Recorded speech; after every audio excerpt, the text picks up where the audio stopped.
जर जबस्थियै जर जुलुमै फर्स बाहायनानै पुलिस बा नोङो मिलिटारि बाहायनानै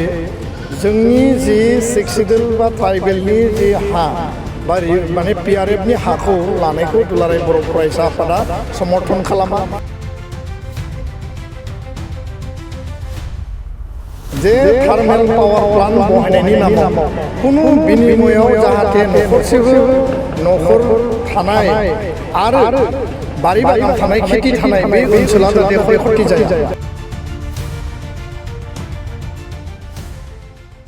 स्पष्टयै बुंनो सानो गिबि बाथ्राया जाहैबाय जे पर्बत जरायाव जे फाग्लि जरा होननाय जे मोनसे पार्ट दङ बे पार्टआव प्राय 3000सो बिगा बे ओनसोलखौ माने थार्मेल पावार प्रजेक्ट बेयाव गायसननो थाखाय एडभान्टेज आसाम सरकारा जि खुंफुंदोंमोन आरो बे खुंनायनि उनाव बे प्लटखौ बा बे एरियाखौ जिहेतु बियो माने PRF बा माने मोनसे हाग्रा ओनसोल आरो बेखौ लानानै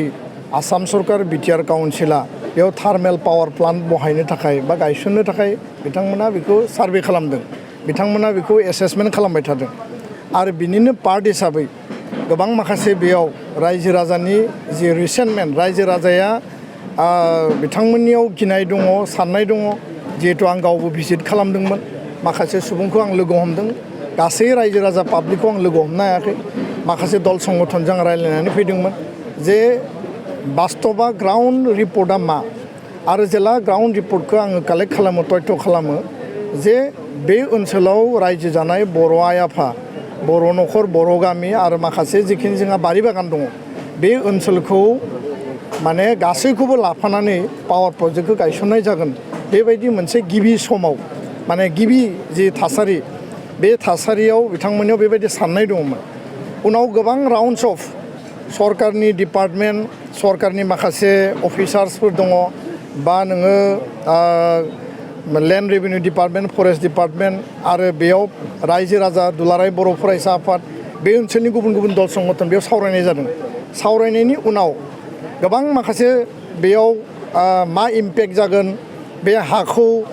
बेसेबां गुवार लागोन, मा एरियाखौ लागोन, बेफोरखौ सावरायनायनि उनाव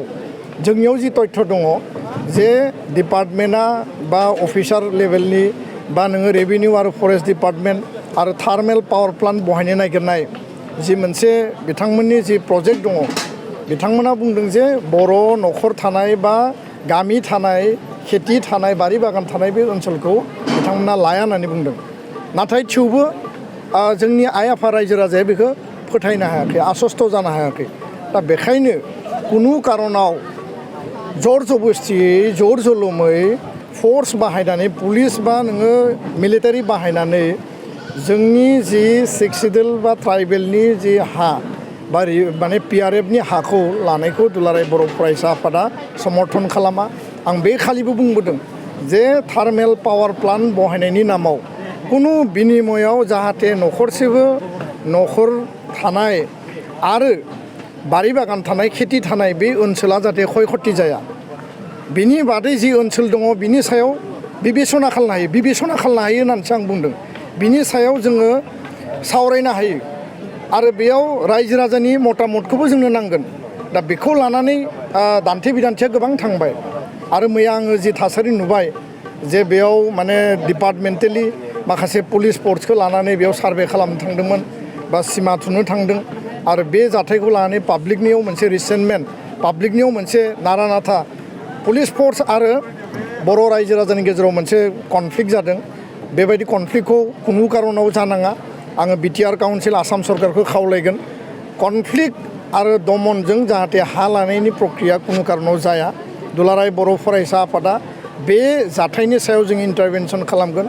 BTRनि चिफ प्रमद बर', आसामनि गिबि मन्त्रि हिमन्त बिश्व शर्मा बिथांखौ जोङो खावलायगोन आरो जों दाबि दैखांगोन जे रायजो राजाजों सावरायनानै रायजो राजानि मुल कनसार्नआ मा, रायजो राजाया माखौ गिदों, बेयाव इम्पेक्टआ मा जागोन आरो रायजो राजानियाव मा गिनाय दङ बे बाथ्राखौ माने बेनि जि लकेल जायफोरा गामि दङ, नखर दङ बिथांमोनजों सावरायनांगोन मोजाङै आरो सावरायनायनि उनावसो बिनि मोनसे एमिकेबल सल्युसनखौ जों लाबोनांगोन। जर जबरदस्ति बेयाव हा लानायनि प्रक्रिया जाया आरो बे कनफ्लिक्टनि थाखाय जाहाथे फार्दार बेयाव ल' एन्ड अर्डार सिटुएसन जाहाथे जाया बेखौ जोङो मालाबाबो लुबैया दा बेखायनो डेभेलपमेन्टखौ जोंनो नांगौ खिन्थु डेभेलपमेन्टनि मुङाव रायजो राजानि हाखौ जाहाथे दखल खालामनाय जाया बे खोथाखौ दुलाराय बर' फरायसा आफादा स्पष्ट बुंदों आरो दुलाराय बर' फरायसा आफादनिफ्राय बे जाथायखौ जों दुखु मोननाय फोरमायदों स्ट्रं जोङो जोंनि रिएक्सनखौ फोरमायदों एमिकेबल डिसकासन जानांगौ आरो रायजो राजाजों प्रपार डिसकासननि उनाव गासै खोथाखौ बुजायनायनि उनावसो फाइनाल डिसिसना जानांगौ जे बे हाखौ बबेखौ लागोन बबेखौ होगोन रायजो राजानि डिसिसना